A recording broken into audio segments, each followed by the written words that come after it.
Assalamualaikum warahmatullahi wabarakatuh. Saya Muhammad Syahdan Al-Ghifari dengan NPM 10121834 dari kelas F1 Manajemen. Saya di sini akan menyelesaikan tugas evaluasi tengah semester mata kuliah manajemen keuangan. Di sini saya akan menjelaskan tentang rasio keuangan dalam perusahaan. Di sini saya akan menjelaskan tentang rasio keuangan dalam perusahaan. Rasio keuangan dalam perusahaan dibagi menjadi 4. Yang pertama ada rasio likuiditas, yang kedua rasio profitabilitas, dan yang ketiga rasio solvabilitas, dan yang terakhir adalah rasio aktivitas. Rasio likuiditas merupakan perbandingan aktiva lancar dengan kewajiban lancar. Rasio ini dapat menjadi alat atau informasi yang dapat membantu perusahaan untuk meningkatkan manajemennya. Rasio likuiditas merupakan indikator performa perusahaan dan situasi keuangannya. Rasio likuiditas dibagi menjadi 3 jenis. Yang pertama ada quick ratio, yang kedua ada cash ratio, dan yang ketiga ada current ratio. Quick ratio adalah rasio cepat, cash ratio adalah rasio kas, dan current ratio adalah rasio modal kerja. Saya sekarang akan menjelaskan tentang current ratio. Rasio ini juga disebut rasio modal kerja atau current ratio. Digunakan untuk membandingkan aset lancar perusahaan dengan kewajiban lancarnya. Yang penting untuk diperhatikan tentang jenis rasio ini adalah memasukkan persediaan sebagai aset lancar tidak seperti rasio cepat. Di sini saya akan menjelaskan sedikit tentang cara menghitung current ratio dan menjelaskan rumus dari current ratio. Rumus dari current ratio sama dengan aktiva lancar dibagi kewajiban lancar. Di sini saya akan menjelaskan sedikit tentang cara menghitung current ratio. Total aset lancar, misalnya total aset lancar sebuah perusahaan adalah sebesar 14.575.000.000, sedangkan utang lancarnya sebesar 5.650.765.000. Maka perhitungan current rasionya adalah 14.575.000.000 dibagi dengan 5.650.765.000 sama dengan 2,57 kali. Jadi current rasio perusahaan tersebut sebesar 2,57 kali. Yang kedua, di sini saya akan menjelaskan tentang cash ratio atau rasio kas. Rasio ini membandingkan cash flow dengan tagihan yang harus dibayar. Rasio kas sangat penting untuk mendeteksi tanda merah atau bahaya yang mengancam perusahaan.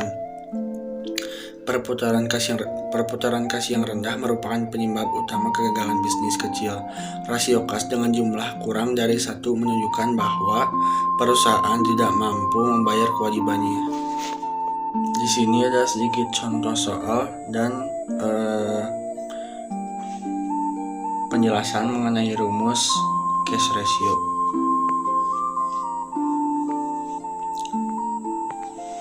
Rasio cepat disebut juga quick ratio atau acid-test ratio.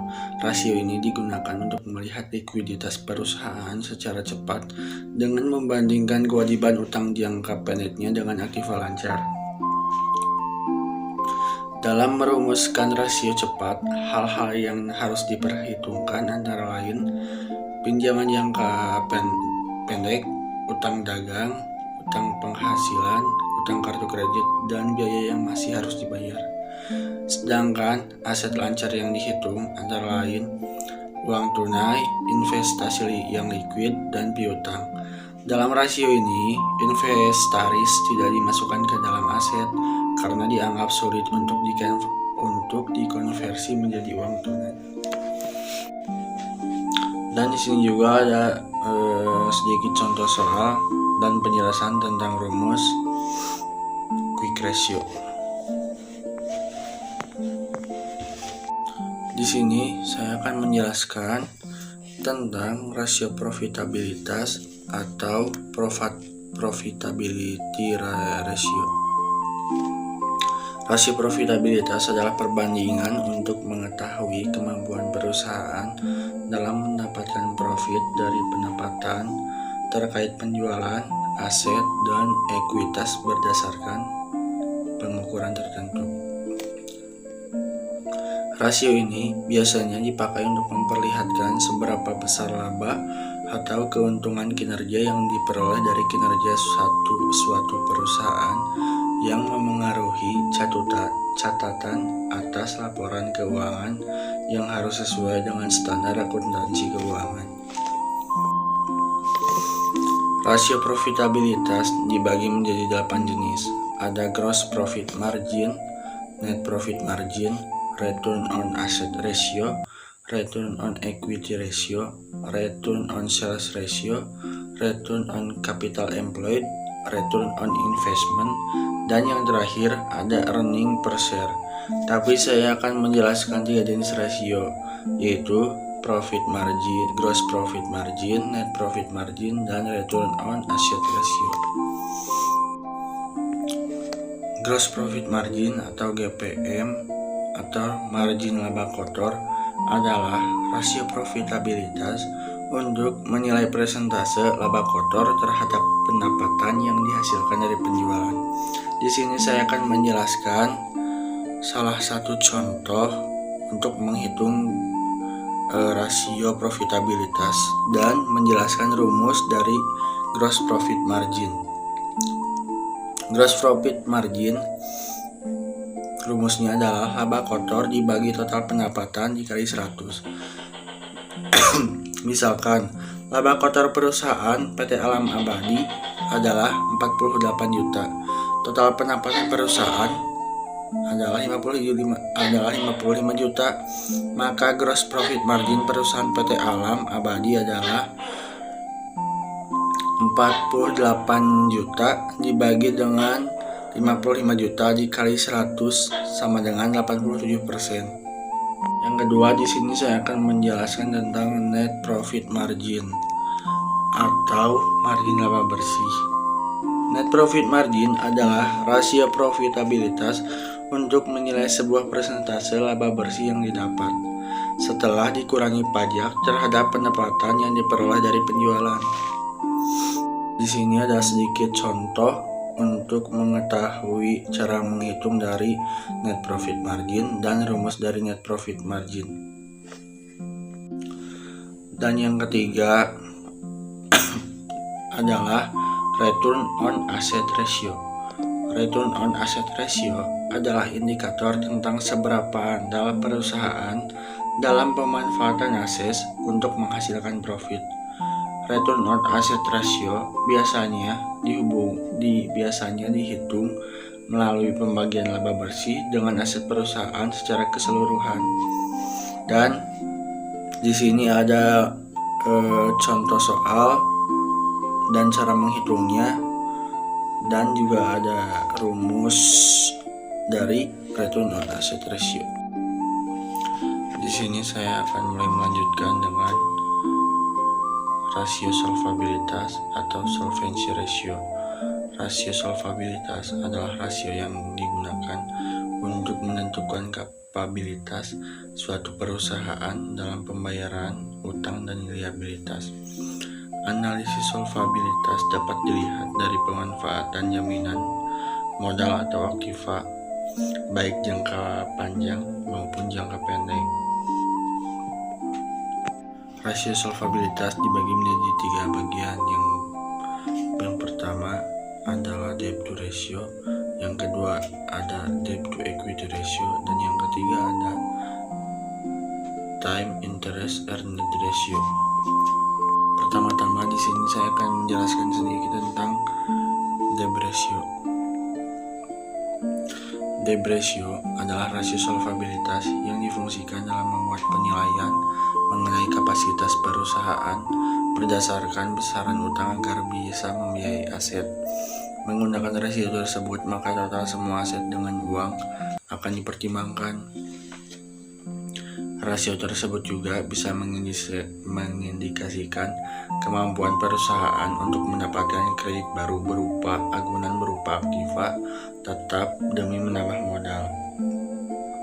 Di sini saya akan menjelaskan tentang rumus debt ratio dan sedikit menjelaskan tentang salah satu contoh menghitung rasio solvabilitas melalui debt ratio.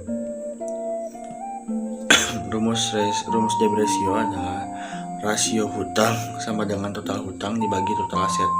Contoh, pihak perusahaan PT Indochina memiliki total aset sebanyak Rp 100 juta dan total hutang sebanyak 70 juta. Rasio hutang sama dengan total hutang dibagi total aset. Rasio hutangnya 70 juta dan total aset 70 juta. Jadi rasio hutang tersebut sama dengan 0,7 kali. Yang kedua ada debt to equity ratio.